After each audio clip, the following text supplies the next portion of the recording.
Hi, and welcome to another edition of Solve My Math Homework's Video Solutions. Today we'll be solving for composition of functions, so the directions will say f of g of x or g of f of x. We see these come in a lot. They seem confusing at first. Really, it's just the symbolism that's confusing, and once you understand what it's saying, these are very, very simple. So let's get started. All right. So the problem that comes in gives us two functions. It says f of x is x minus 4, a simple linear equation. G of x is x squared minus 10, a simple quadratic equation. It asks us this. It says solve for, and in the hard brackets it has f o g, and then parentheses x. And then it also asks us to solve for g o f of x. So let me tell you first how you're going to say these. This is just going to be f of g of x. That's how you read this, f of g of x. And this is g of f of x. Okay, so I prefer to write both of these this way, with an f of g of x. Looks like, yes, I'm putting the g of x function in where there's a variable for the f function. Looks much clearer. This, I prefer to say g of f of x for the same reason. This way I can see that I'm taking the g function and I'm putting into that g function everywhere there's a variable another function, and it is the f of x function I'm putting in. Okay, so these are very similar. Let's just do a little example over here. Let's say you were given f of x equals x plus 1. And you were asked, probably in Algebra 1, to solve or evaluate for f of 2. All this meant was that you would put a 2 into your f of x function everywhere there was a 2, or everywhere there was an x, excuse me. So instead of f of x, you wanted f of 2. So you took this function, there's an x here. Instead of an x, you want to put 2, bring over the plus 1, and f of 2 would have been 3. This is that same concept, except instead of putting a value in for that x, you are putting another function in. So that's why it's called composition of functions. You're basically creating a new function composed of two different functions. All right, so let's get started. Okay, we'll just do the first one here. We'll do f of g of x first. So I have written it this way. You should know how to read it both ways. I don't think, unless your teacher cares, you can write it this way. I don't think that she's going to care that you don't write it that way, but we'll write it both ways at the end. So f of g of x, okay?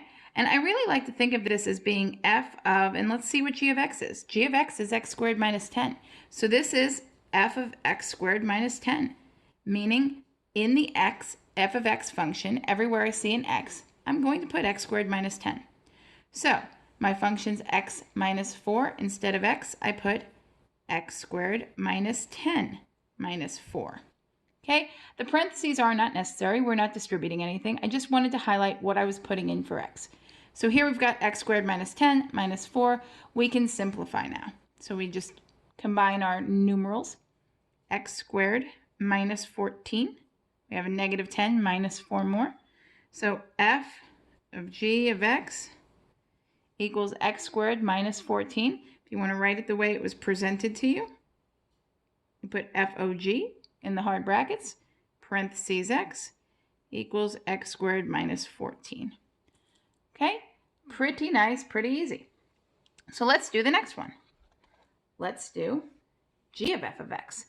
So our g of x is x squared minus 10. So in this g function, where I see an x, I'm going to put the f of x function. And the f of x function, remember, is x minus 4. So g of f of x is really like saying g of, well, what's f of x? It's x minus 4. So it's g of x minus 4. So in my g function, I have an x squared. So instead of x squared, I'm going to have x minus 4 squared. Don't forget my minus 10 that was there. Okay, now you cannot leave it like this. Your teacher knows that you know how to square a binomial and will expect you to do so. So this is really, and some of you know the pattern for square of a binomial, and you will not have to write this out, but it is 2 factors of x minus 4, and then don't forget your minus 10. So when we multiply this, we multiply our first terms, we get x squared. Our outer and our inner are identical, so we get negative 4x minus 4x, so negative 8x. Negative 4 times negative 4 for our last term. gives us positive 16. Don't forget to bring down our minus 10. Okay, this is about as far as we can go. I've kind of lost my equal signs along the way here. So I can clean this up a little bit. You would never leave plus 16 minus 10 in a problem. So x squared minus 8x plus 16 minus 10, you can't see. Hard bracket GOF, end hard bracket, parentheses x squared minus 8x plus 6. That's really it. That's composing functions in a nutshell. I hope this helped you. If you sent this video in and you still have questions, please add them in the comments section. Otherwise, thanks for looking.